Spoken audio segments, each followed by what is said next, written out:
Welcome back, everybody, to the Miami Marlins franchise here on MLB The Show 23. Today's episode is a big one as we will be wrapping up the regular season here in year number 3. We'll be going through our studs and duds of the year for the majors and minors at the end of the episode. And we will find out if our Miami Marlins will make it into the playoffs for the first time in this series. Right now, the team is 80-69. Nice. And we've got a real opportunity to get one of those wild card spots today. Currently, we are the number 3 wild card in the National League as we have recently passed up on the Mets. And now we are with the Diamondbacks and the Padres as one of the 3 teams penciled in there. The thing about the MLB playoffs is if you get hot at the right time, you can be a lower seeded team and make a big run. Look at the Phillies last year as an example in real life when they made the World Series. A big reason why our team has been as good as it's been as of recent is the offense. Obviously, we know Jazz Chisholm is putting up an MVP-type season, and with the pitching, we've got a number of guys performing well here too. Sandy Alcantara is in the run for the NL Cy Young, so along with seeing if we'll make the playoffs or not, we've also got these big award chases that I'm excited to follow along with as well. Jazz Chisholm is currently the front runner for the MVP. He leads the majors in homers and RBIs currently with 45 and 119.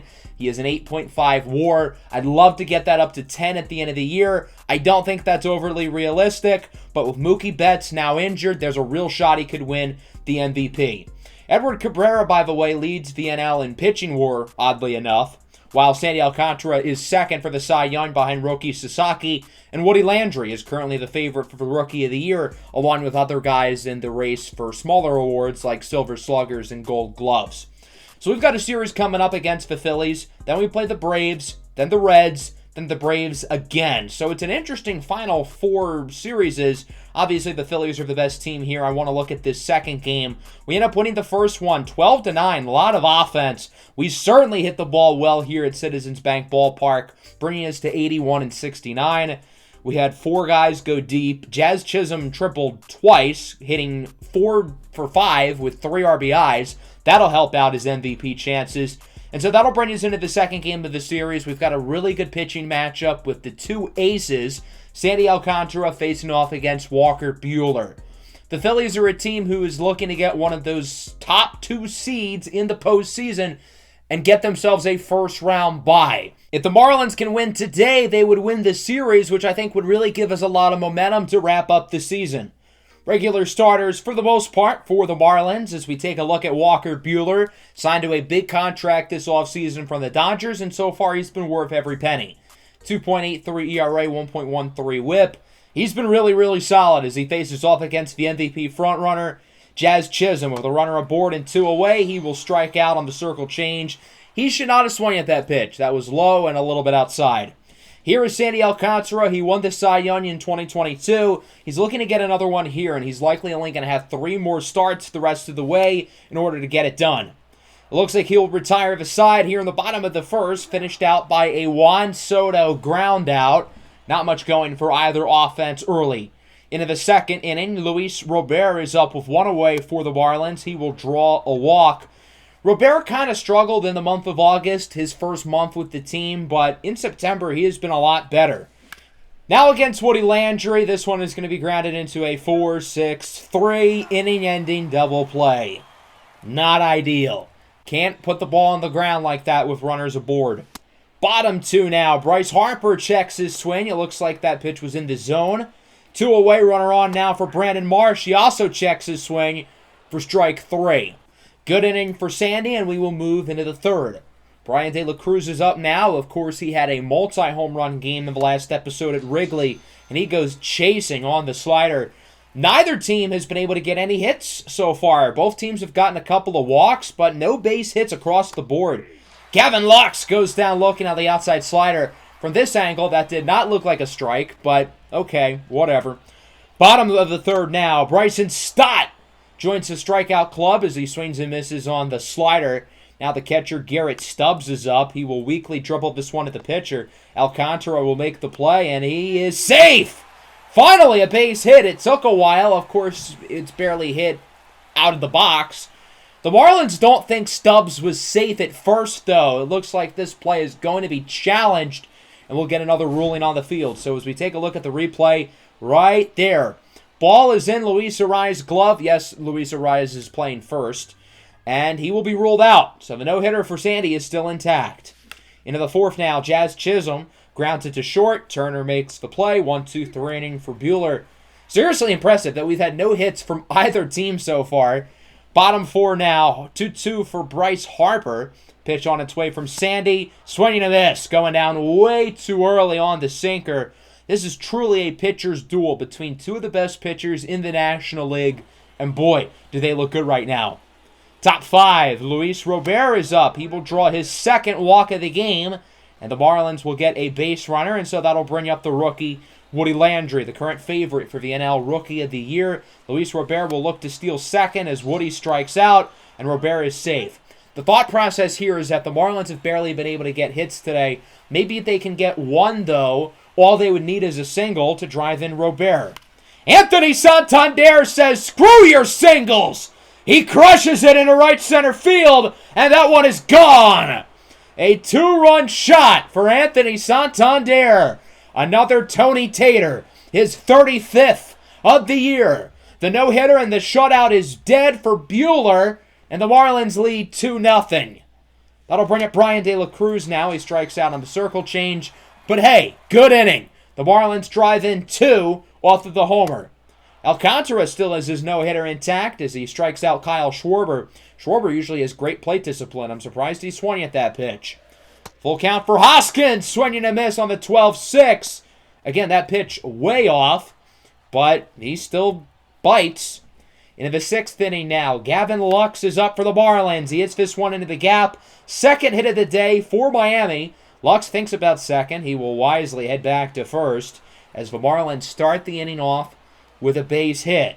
We'll see if Miami can potentially drive them in and extend the lead as that'll bring up Yandy Diaz. Ball gets by Stubbs and Gavin Lux will advance to second off the wild pitch. So with that, the Marlins have a runner in scoring position. He would advance to third here for Luis Arraez, who really just has to put the ball in play. That's exactly what he does, and it will end up dropping for a hit. Gavin Lux was already headed home anyway. I don't really know why. That could have been caught, but oh well, no biggie. It's 3-0, and Buehler will be knocked out of the game. He'll be replaced by the lefty Bailey Falter, who's having a pretty solid season for the Phillies, as Fortes crushes this one into left center. This one will one hop off the wall. Luis Arraez will look to score. It's an RBI double for Nick Fortes, and the Marlins lead at 4-0. The offense clearly has come alive over these last couple of innings.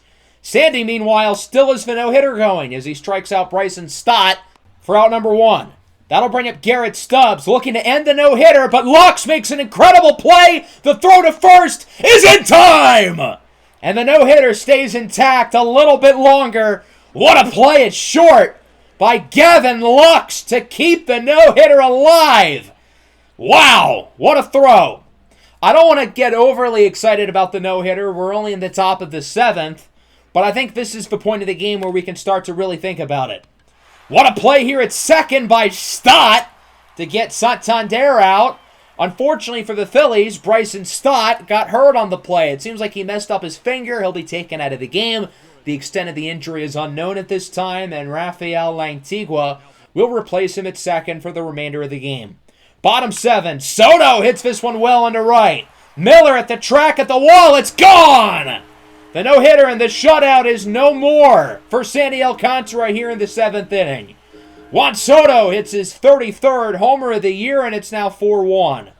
Bryce Harper will get hit number 2 for the Phillies in the very next at-bat as he singles into left center field, and the Phillies have another base runner aboard. It seems like they're starting a little rally.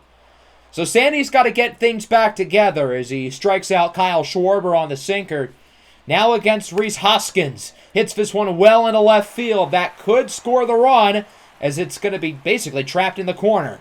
Harper will look to score. The throw from Lux is not in time. It's an RBI double for Rhys Hoskins, and it's now 4-2. Do you make a pitching change or you keep Sandy in? The Marlins are going to ride with him a little bit longer as Rafael Lantigua will draw a walk. Tying run is aboard, and that'll bring up the catcher Garrett Stubbs, who's had 2 near hits today. This time he grounds it to second. Lux with the throw to first in time, and that'll wrap up the 7th. The shutout no-hitter is no more, aided by a Juan Soto homer and a Rhys Hoskins RBI double. It's now 4-2 going into the 8th, and we'll go to the bottom of the 8th specifically with Camilo Doval coming into the game here for the Marlins, 3.2 ERA. He has been a little bit inconsistent since he signed his contract extension in the last episode, as the speedster Trey Turner's aboard with a single, and the Phillies start the inning off with a runner. Trey Turner will look to steal second. The throw from Fortes is a little bit high, not in time. So Turner's now in scoring position. That'll bring up Juan Soto. Lines this one past Luis Ariz for a base hit into right. Soto drives in his second run of the game, and it's now 4-3. The Phillies are really making a nice little rally here. They're not going to quit.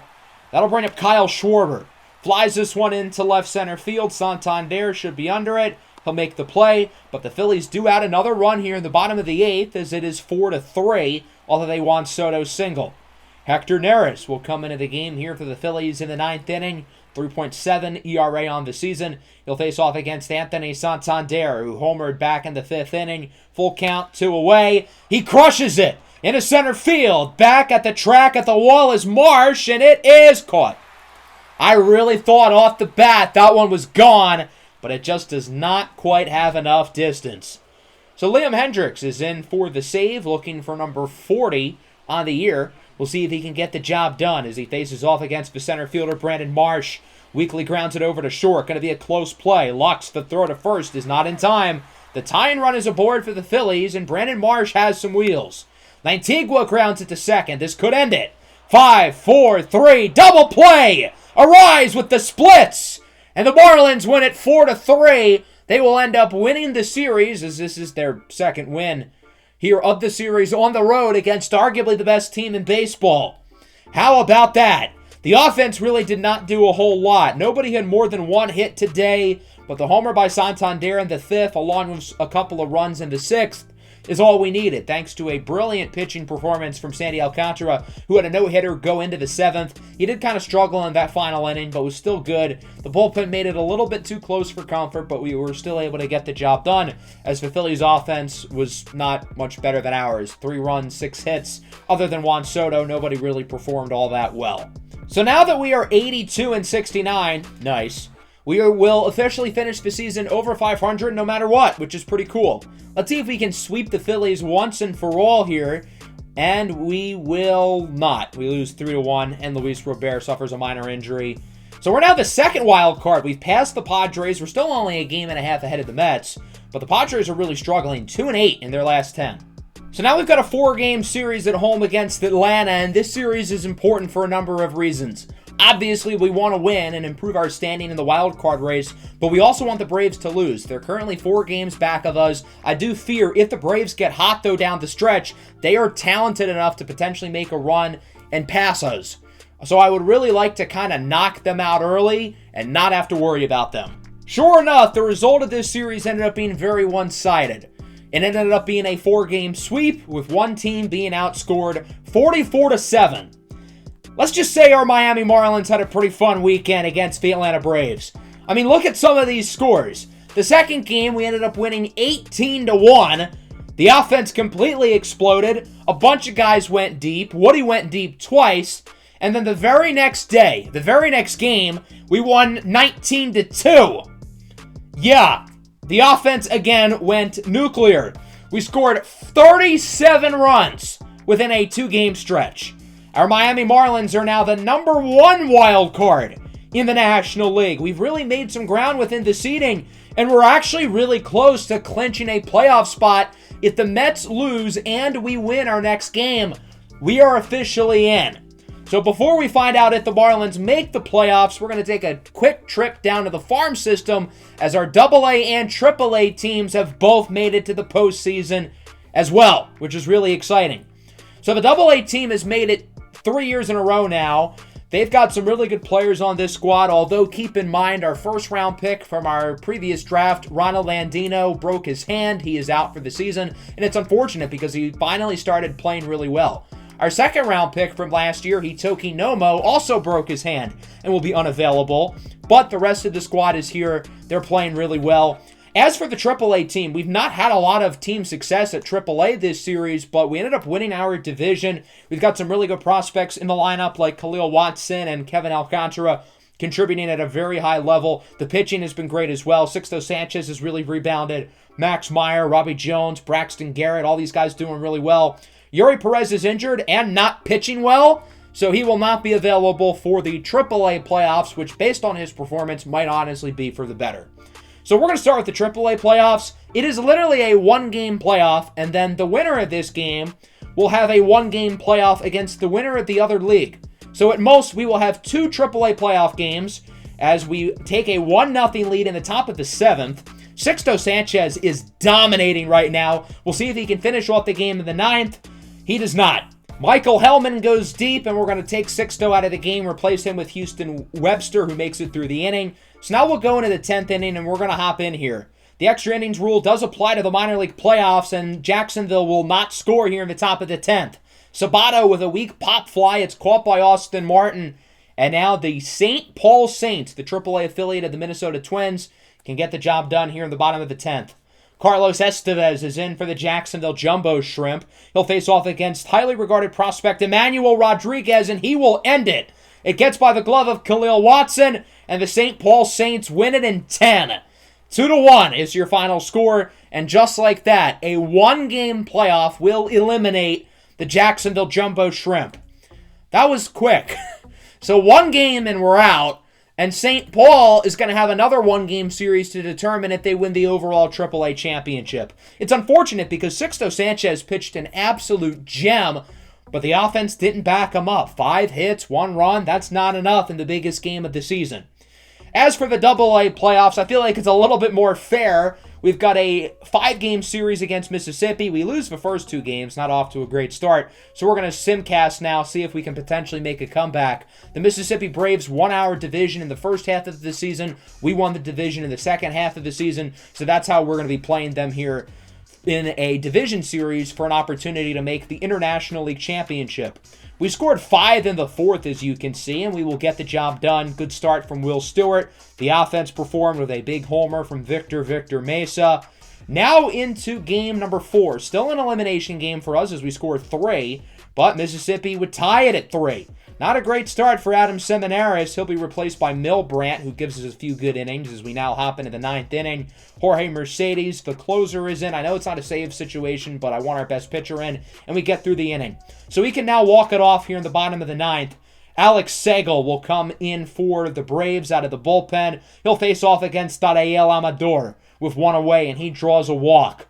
So the potential game-winning base runner for the Pensacola Blue Wahoos is aboard. That'll bring up Hendry Mendez, who pops this one up into left. Amador was going to steal second anyway. He'll make it there as it ends up dropping.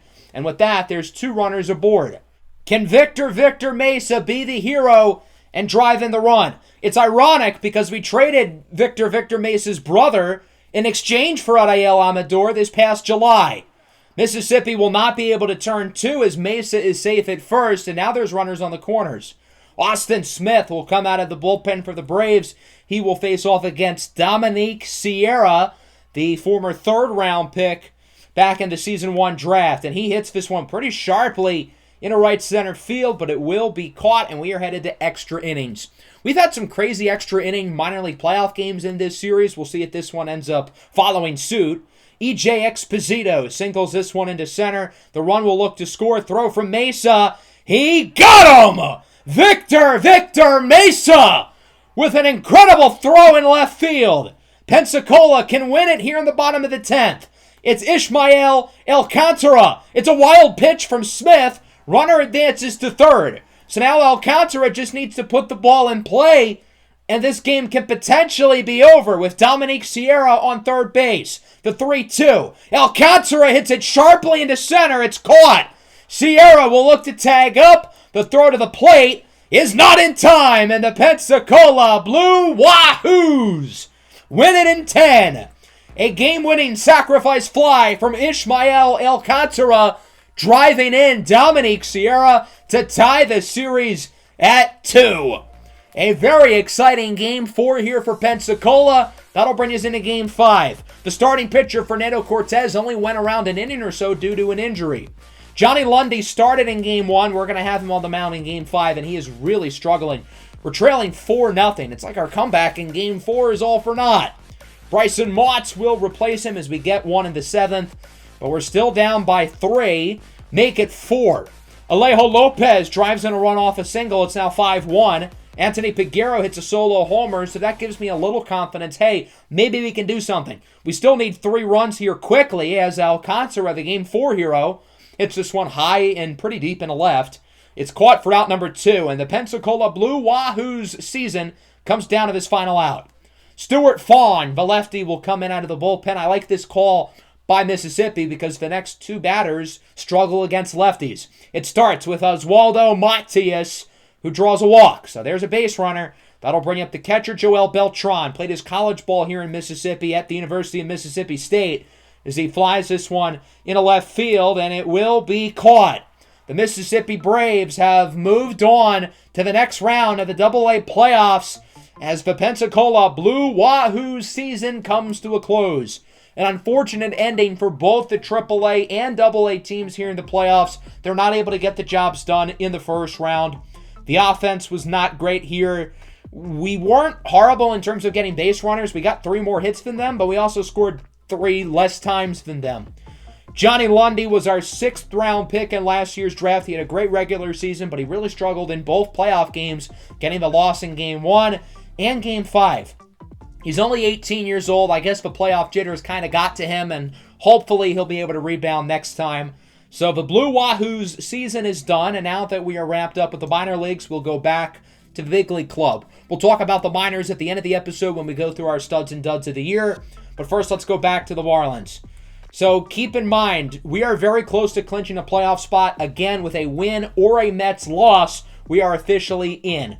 We play against the Reds and the Braves, while the Mets have the Rays and the Phillies both on the road. The Mets would end up losing their first game of the Tampa Bay series 2-0. So that means if we win this next game against the Cincinnati Reds, we will clinch a playoff spot. If we end up clinching today, I find it so fitting that it would be against the Cincinnati Reds. They're the team we had our 14-run comeback against, winning 21-19 after our 11-game losing streak. I said after this game that this comeback literally might save our season, and so far I have been proven completely correct. Ever since that game, we've been one of the best teams in Major League Baseball. That game is the main reason we decided to buy at the trade deadline, acquiring Luis Robert, Tyler Mahle, Yusei Kikuchi, and Aurelvis Martinez. And now here against the Reds at home in front of a packed house, we can clinch a playoff spot with a win today. A sold-out crowd here at Lone Depot Park supporting their Marlins as they look to get into the playoffs for just the 4th time in franchise history. Regular starters for the Marlins, they want to put their best foot forward and win this game. It'll be Edward Cabrera on the mound getting the start. Cabrera is the current leader in NL pitching war. 3.33 ERA, 1.33 whip. Cabrera's had another phenomenal season, and I'm confident he can be the guy to lead the Marlins into the playoffs with hopefully another great start today. Jonathan Daza is up for the Reds, and he hits this one into the gap. Santander misplays it, and that'll be a double. Good start here for Cincinnati as they get a runner in scoring position. We'll see if they can do some further damage, as that'll bring up the cleanup hitter, Jake Fraley, the lefty. 1-1 pitch. Fraley grounds it up the middle. Cabrera deflects it with his glove, quickly scoops it up and makes the throw to first. Good job by Cabrera to quickly read and react to the situation as we go to the bottom of the first. The lefty, Kyle Harrison, is starting for the Reds. Harrison is the same starting pitcher who started in the 21-19 game, and if you remember, he pitched really well, 4 scoreless innings before the bullpen completely fell on their face. Harrison would strike out the side, finished off by Luis Arraez, swinging at an outside slider. He definitely should not have swung at that. Top of the second, Orlando Arcia hits it into right. Santander cannot make the diving catch, but he does kind of deflect it, which is good, because if that ball gets by him, I think Arcia makes it at least to third. Instead, he only gets a double, which is still good for the Reds. With 2 away, Austin Hendrick crushes it into left field. De La Cruz cannot get to it as it goes off the top of the wall. Hendrick will make his way over to second, standing up, and the Cincinnati Reds are on the board with an RBI double by Austin Hendrick. That'll bring up Logan Driscoll, the catcher. He goes down on the check swing, getting the start for Tyler Stevenson today. The Reds do score a run, though. It's 1-0 going into the bottom of the second. Jazz Chisholm, still the projected leader for the NL MVP. His average is up to 305 as he swings way too early at the fastball. The Marlins have not yet put the ball in play. 5 strikeouts in a row for Harrison as Luis Robert goes down looking. Woody Landry now is up. Can Harrison strike out the side again? Yes, he does. He got Woody on the slider. 6 batters and 6 strikeouts so far. Not exactly a great start for the Marlins offense. Cabrera will retire the side here in the top of the third, finished off by Jonathan Duzza striking out looking. Cabrera's been pretty solid so far, but the offense has not shown anything up to this point. Can they at least put the ball in play in this inning? 2-2 count for Anthony Santander, leading things off as he hits this one well into center field. Not only does this one go in play, but it'll go for a hit. So Miami has a runner aboard here. We'll see if they can potentially get some runs here. Now with 2 away, it's Yandy Diaz, the leadoff man, back up for the Marlins. Gavin Lux is now on first after a fielder's choice as he will fly this one into right, and it is caught. The Marlins did not strike out in that inning, but they don't do anything with the base runner, and so it remains 1-0.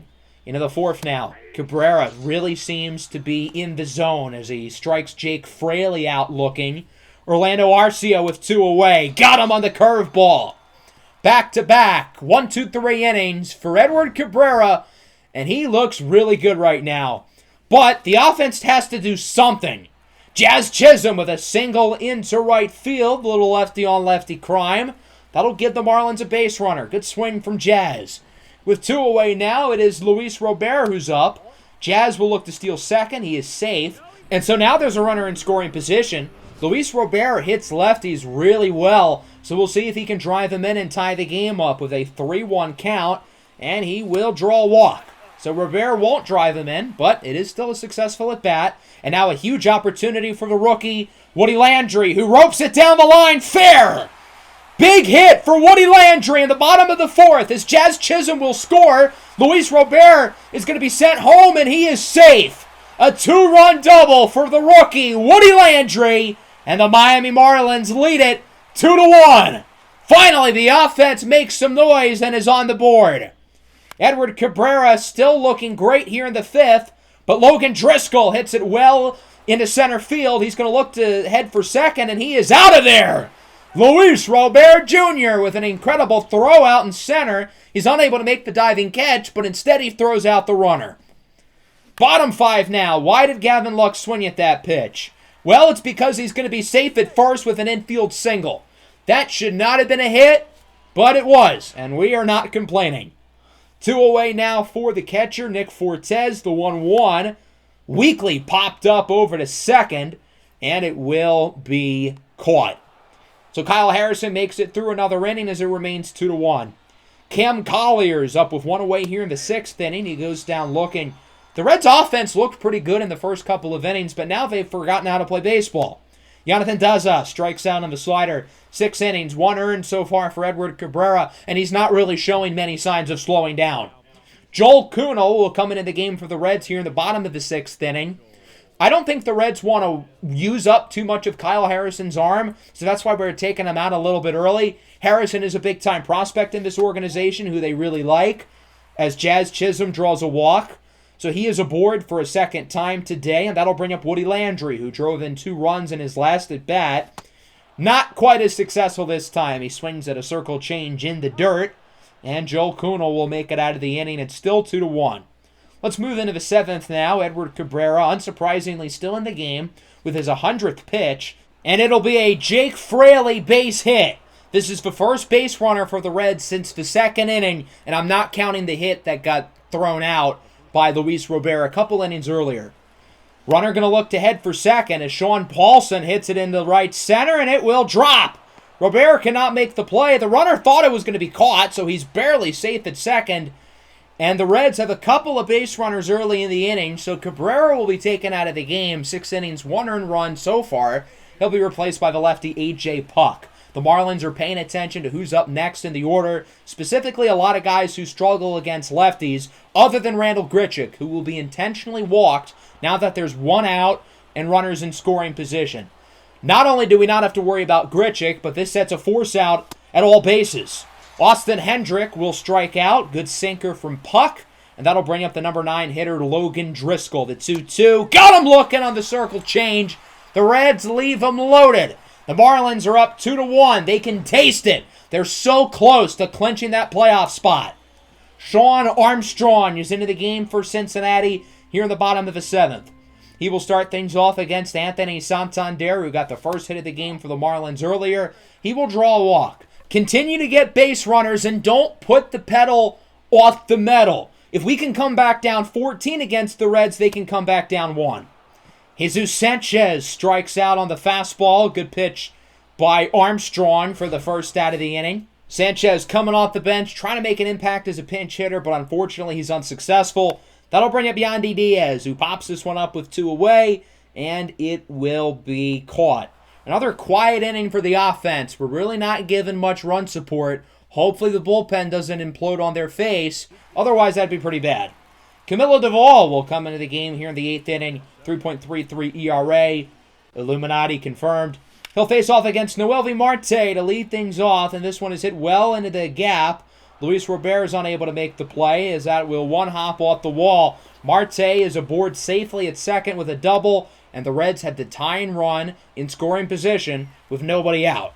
That'll bring up Cam Collier, strikeout on the cutter. Great pitch by Duvall. The Marlins needed to get that out. That'll bring up Jonathan Daza, who hits this one well into left field. It goes off the wall. This game is tied up. An RBI double for Jonathan Daza, and we are knotted up at 2. Big swing for the Reds, and they've now got a shot to take the lead. It's Jake Fraley with 1 away. He draws a walk. Camilo Duvall's not looking too hot, so he'll be taken out of the game and replaced by Reynaldo Lopez. So he will face off against Sean Paulson. 2-2 count. Grounded over to first. This could be an inning-ending double play, and it is. Lopez only has to face off against 1 batter, and the Reds are unable to take the lead, but they do tie it. Bottom of the 8th now. The 22-year-old rookie, Felix Castro, is into the game for the Reds. He's had a good year out of the bullpen, 3.25 ERA. He faces off against Jazz Chisholm, and he strikes out on the fastball. Big strikeout for Castro as we are knotted up going into the 9th. But not for long. Tyler Stevenson off the bench with a solo homer into left field, and the Cincinnati Reds take a 3-2 lead. They are looking to spoil the potential playoff party in Miami. So Lopez is taken out of the game. He'll be replaced by the submarine-throwing lefty Adonis Takadopoulos. He'll face off against Logan Driscoll, and he will single this one into left as it does drop. The knuckleball movement does not faze him, his second hit of the game. So now there's a runner on first here for Noelvi Marte. Hits this one sharply into left. Santander slow to get to it as it goes into the corner. Paulson will round third, looking to score. Throw from Lux is just not in time. It's an RBI double for Noelvi Marte, and the Reds lead it 4-2. Cam Collier goes down looking on the slurve, and that'll wrap up the 9th. A big inning for Cincinnati. They score 2, and now the closer, Alexis Diaz, is in for the save. He's only blown 4 saves this year, one of which was the 21-19 game. Diaz had to throw like 70 pitches in that game because the Reds were out of relievers, and the problem with that game is that he threw so many walks, so it's fitting that he starts with a walk against Luis Robert. Count is now full for the rookie, Woody Landry, who's driven in the only runs today for the Marlins, and he hits this one sharply into center. He hit it a little too hard as it's caught for the first out. The Marlins are really working the count so far. Alexis Diaz has a walks per 9 of over 5 this year as Santander flies this one into left field. It's not looking good for the Marlins as that one is caught for the second out of the inning. If the Marlins want to clinch a playoff spot tonight, they're going to need a big hit from Jesus Sanchez. Count is full. 2 away, runner on first, tying run at the plate. The pitch from Diaz. And Sanchez crushes it into right field. Jesus Sanchez ties it at 4. The Marlins were down to their final strike of the game, and Jesus Sanchez comes up big. His 24th homer of the year. What a swing for Jesus Sanchez. This place is rocking. The Miami Marlins have tied it at 4 here in the bottom of the 9th. What a homer by Jesus Sanchez, coming in off the bench as a pinch hitter with the biggest homer of his career. And Alexis Diaz has blown another save to the Marlins as Sanchez is quickly greeted in the dugout. Sanchez got a really good pitch to hit. It was an outside slider that curved in, and Sanchez times it perfectly. Alexis Diaz was asking for that ball to get crushed, with his location getting closer to the middle of the strike zone, and obviously being an off-speed pitch, it wasn't thrown as hard as, say, a fastball. So a big swing for Sanchez, and now the question is, can the Marlins walk it off? Well, they won't do it here in the bottom of the 9th as Lux pops it up, and we are headed to extras in Miami. Just like the 21-19 game, we are going to need some extra baseball. So we'll see if the Marlins can potentially win it here in the 10th as they tie it in the 9th. Both teams score 2 in that inning. The closer, Liam Hendricks, is into the game for the Marlins. It's obviously not a save situation, but the Marlins really want to win this game. They want to clinch a playoff spot tonight, so they're going to bring their closer into the game. He'll start with Daza, who singles in to left. Not a great start. Runner holds up at third, and so there's runners on the corners to start the inning. Not exactly how the Marlins wanted to open things up. Jake Fraley goes down looking on the fastball for the first out. That's a big out, and now a ground ball can lead to a double play. Sure enough, Paulson puts it on the ground. 4-6-3, inning-ending double play. The Reds will not score here in the 10th inning, and all the Marlins really need is a base hit, and they are in the playoffs. Buck Farmer, the veteran reliever, will enter the game for Cincinnati. The runner on first is the 9th hitter, Gavin Lux. Nick Fortes, big swing and a miss for the second out of the inning. That's really not ideal. And so now they'll need a hit from Luis Arraez. Why the hell did he swing at that? It actually might drop. No, it won't. It's caught.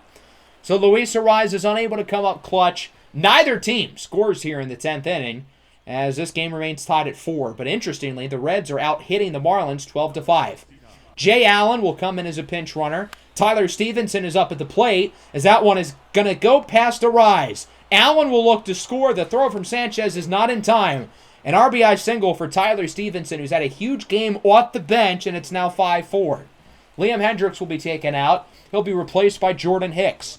3.39 ERA on the year as Driscoll, with 2 away, flies it high and deep in the left. Santander will make the play. The Reds do score 1 here in the 11th, but the door is certainly still open for the Marlins. Esteury Ruiz will come in as a pinch runner, and Jazz Chisholm will lead off the inning.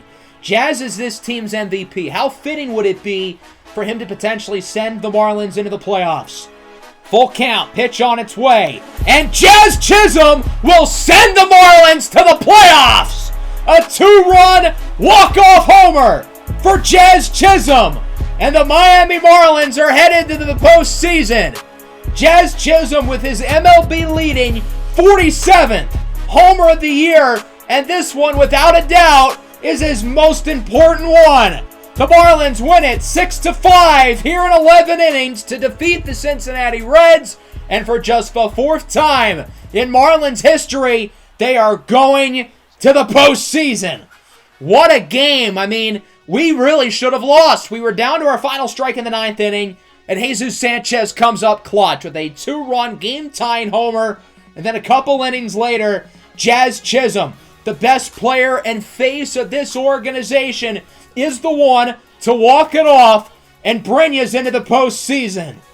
Oh my goodness, I cannot believe it. After all that, we are playoff bound. After we lost 11 games in a row in July, it really looked like it was not going to happen, but we had the big win, 21-19 against the Reds. We made the decision to buy at the trade deadline, and boy, did that decision pay off. Now, the offense was not great today, only 6 hits, but we were clutch. The big homer by Sanchez, and obviously the big homer from Jazz Chisholm. The only other runs came from Woody Landry. Edward Cabrera was phenomenal. The bullpen was not phenomenal. They made things a little bit too close for comfort, but guess what? It doesn't matter. We're going to the playoffs. We have the little W next to our name, but these last 5 games are still important. Just because we're in the playoffs does not mean our regular season is over. We're still playing for seeding. We've still got to perform here against the Reds and the Braves.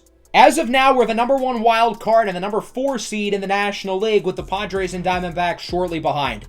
For those of you who need a refresher of how the playoff seeding works with the new playoff system in Major League Baseball, the top 2 seeds, the Phillies and the Cubs, will get a first-round bye.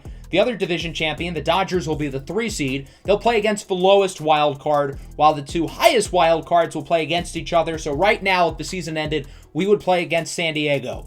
So we'll see what ultimately happens here, as we'll start with the rest of this series against the Cincinnati Reds. 2 more games at home, and we would ultimately end up losing both of them. Not ideal. So we're 87 and 72. We're now tied with the Diamondbacks. The Padres have also fallen a little bit. They're now the number 3 wild card. I really want this 4th seed because we would get to host the first round. The Diamondbacks play the Dodgers, the Padres play the Mariners, while we play the Braves. So all 3 teams have pretty tough schedules. Sure enough, we beat the Braves while the Diamondbacks and Padres lose. Good start. San Diego still has officially clinched a playoff spot. The Mets are now out. So that'll bring us to the second game. Sandy Alcantara's final start of the year.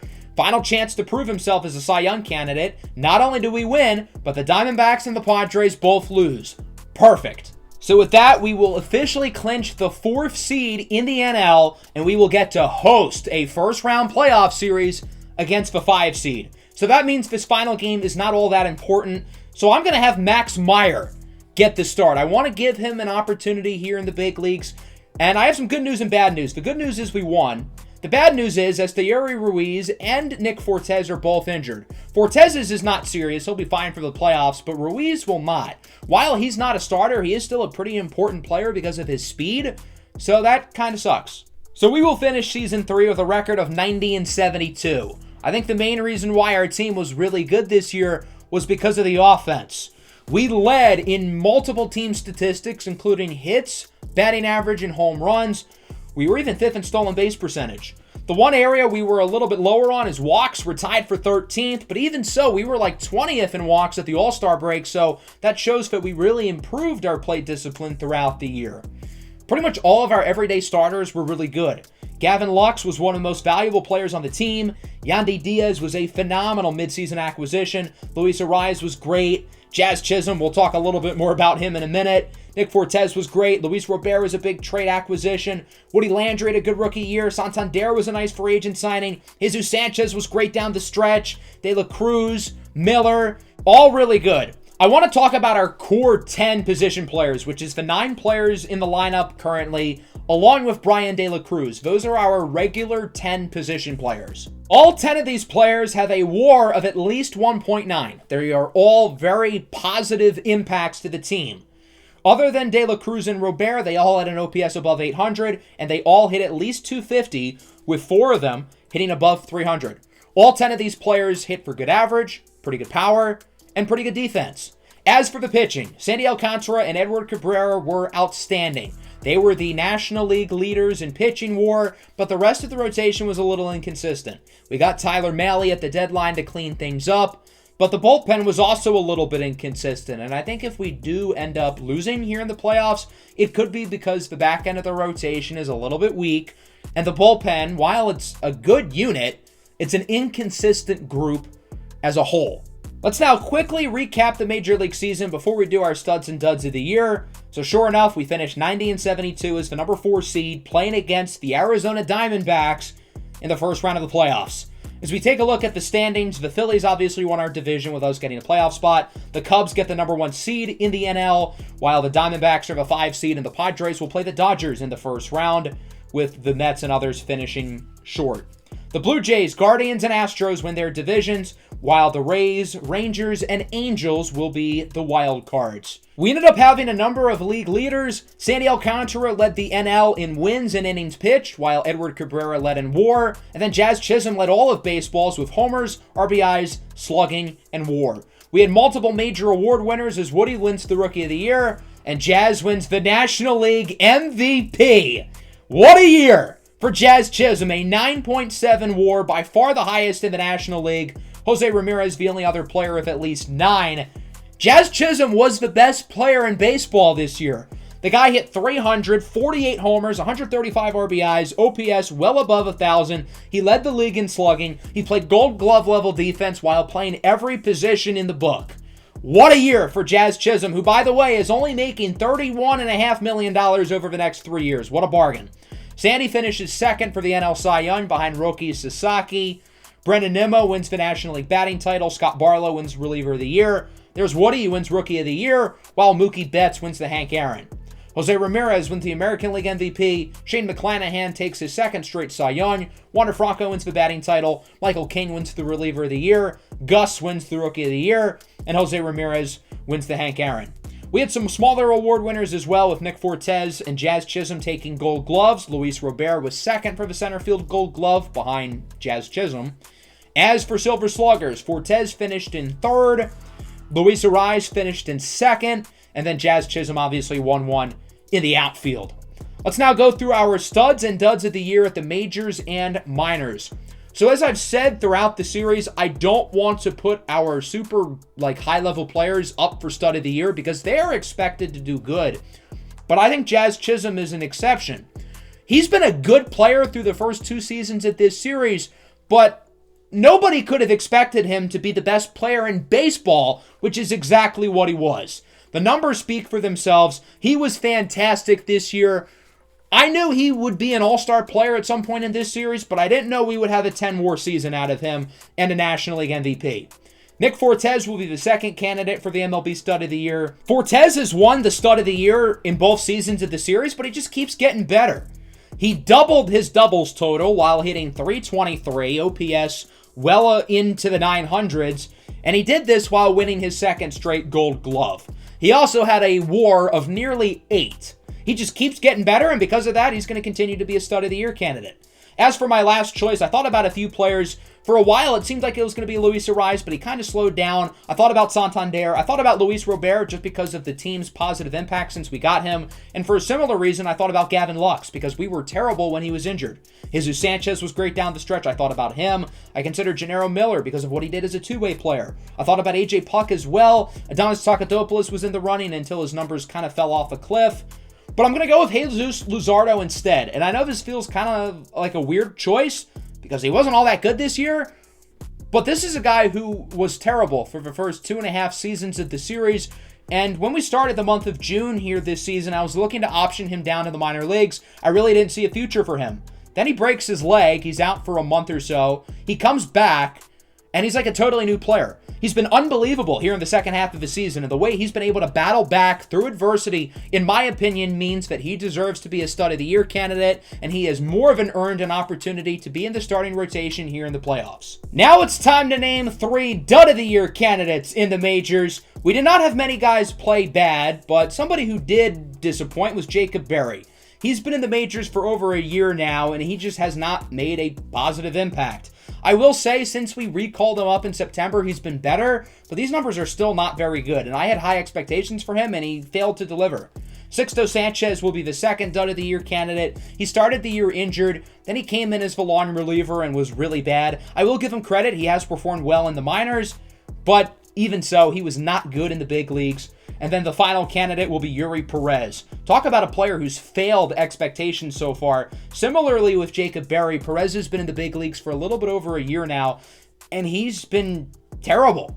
And even worse with him, ever since he's got sent down to AAA, he has not been much better. His numbers are very similar.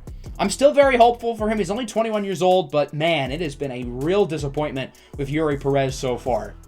As for the minor leagues, again, I had a lot easier time figuring out which players are Stud of the Year candidates because we had so many good players.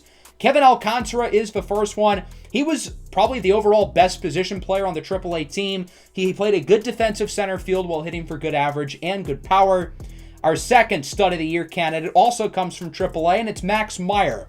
I thought about Robbie Jones and Braxton Garrett. They put up similar numbers, but Robbie Jones has always been expected to be good, and to his credit, he has, while Braxton Garrett was supposed to be a big league contributor, so he automatically did not live up to expectations. As for Max Meyer, I feel like the way he's been able to battle back through adversity with the Tommy John injury, he struggled last year, but this year he pitched a lot better, and he put up a comparable WAR to both Jones and Garrett despite pitching less. Hitoki Nomo is the third and final candidate. He only pitched in 84 innings, but he put up phenomenal numbers, and his WAR was pretty comparable to guys who pitched doubled the amount of innings as him. Nomo was our second round pick last year and will likely move up to A potential as a result of his great year. I had a really hard time figuring out who my dud of the year candidates were. For most of the year, I assumed Ronald Andino and Joel Beltran would both be on the list, but they both played a lot better down the stretch, and they each led the Southern League in home runs, so I feel like just based off of that alone, I can't really put them on in good principle. The first candidate will be Norel Gonzalez. His numbers aren't, terrible, but he's not a great defensive player, so he's supposed to hit the ball well, and he didn't. He had a negative .5 WAR, the lowest of any player on the AA team. Paul McIntosh, the AAA catcher, is second. He hit 186, although I think the rest of his numbers aren't that bad. He drew a lot of walks, hit for decent power, played all right defense, but his defense was not consistent enough to where we can avoid the 186 average. The final candidate, I almost picked Yuri Perez again, just because he was bad in the minors too, but I decided to go with Bryson Motts instead. He flip-flopped between AA and AAA, and he didn't really pitch all that well at either level. Of the three Dud of the Year candidates, Bryson Motts is probably the best long-term prospect of the group. Before we wrap up today's episode, I do want to take a look at the Arizona Diamondbacks, who, of course, will be the team we face off in the National League wildcard round. Keep in mind, it is a best-of-3 series. We will have all 3 games at home, which is the advantage of getting the 4 seed. They are led by Zach Gallen on the mound, but he pitched their final regular season game, so he will be unavailable for this series. You may notice there's a lot of gray on their schedule in September. The Diamondbacks have lost 11 of their last 13 games. Just as we are red hot, the Diamondbacks are ice cold. We might have caught them at the right time. Their best offensive players include Ahmed Rosario, Matt Chapman, Alex Bregman, and Christian Walker. Some of their top prospects, such as Jordan Lawler and Drew Jones, are now with the big league club. As for the pitching, we will likely not see Zach Gallen, which is a big deal. I'm happy we don't have to see him. Mike Soroka will start in Game 1, Hayden Wiesenski will start in Game 2, and if there is a Game 3, we will likely see Brandon Thad. I would think they would consider sliding Zach Gallen into Game 3. If there is one, they could look at Ryan Nelson or Blake Walston for that game as well. Their bullpen is not great, but I am scared of Alonso Juarez. He was an all-star this year. He's only a rookie, and he was one of the best relievers in baseball. So if we are trailing going into the 9th inning, we're probably not going to win because he is really good. So that'll wrap up the episode. Our Miami Marlins are in the playoffs. Next episode, we've got Games 1 and 2 of the wild card round against the Diamondbacks. So hypothetically, we could win both of those games. We could move on. We could lose both of those games, and our season could be over.